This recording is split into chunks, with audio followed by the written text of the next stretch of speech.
wonderful pleasure to have an opportunity to join NTU Toastmasters once again.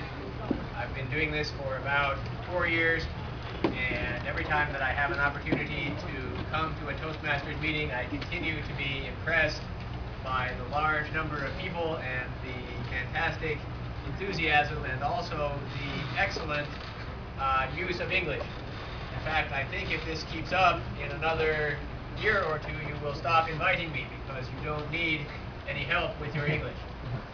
But I did my best this evening. I took notes about the use of language during the meeting, and I have some comments both about good usage and also some suggestions for improvement. So to begin with, the prepared speeches, I liked both of the prepared speeches very much, and one of the reasons that I liked both of them very much is that they both had very good analogies. Jason drew an analogy between the Toastmasters Campus Union meeting and a French menu, okay, that worked very well.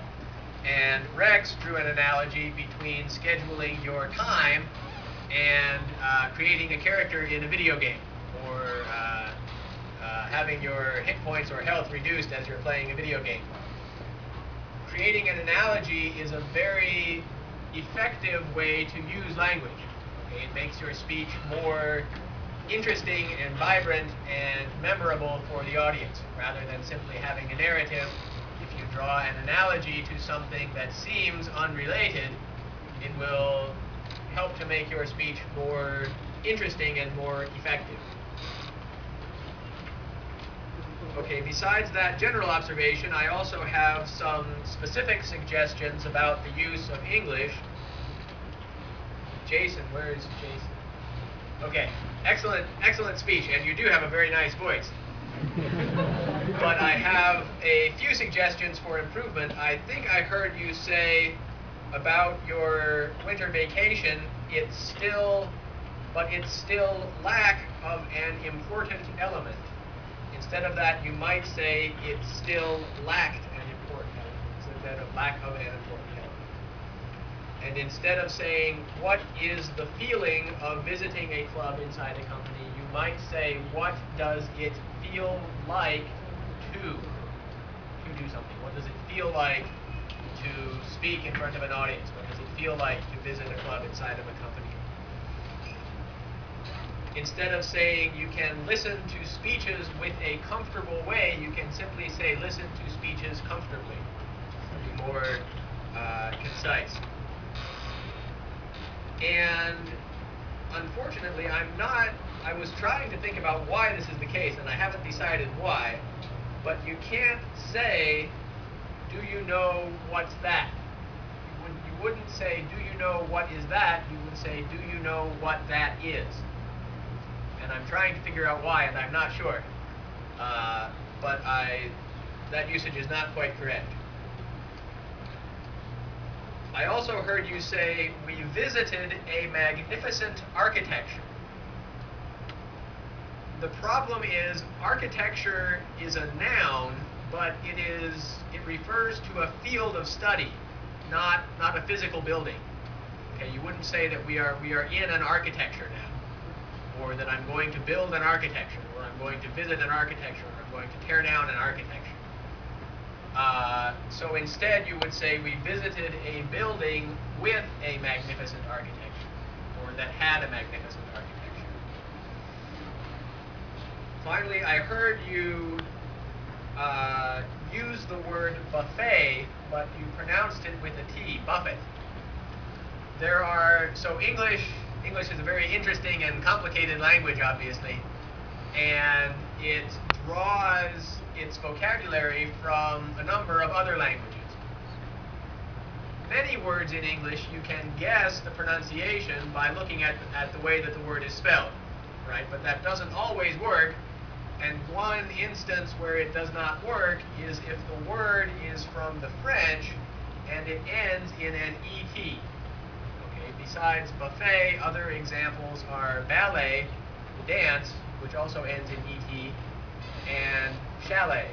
which is a kind of French word for a small house or cottage. Those words end in et, but the t is silent. So you just say valet, buffet, chalet. Okay, very good. Rex, as I said, I liked your speech very much also. I heard you say, I'm not being here as a student, or I'm not being here for this purpose. We wouldn't use being. We'd just say, I'm here for this purpose. We don't say, I'm being in the room, or I'm being in my office. We just say, I am in my office. And I heard you also say, we are no more constrained by school and family. I would say we are no longer constrained. We are no longer constrained by school and family.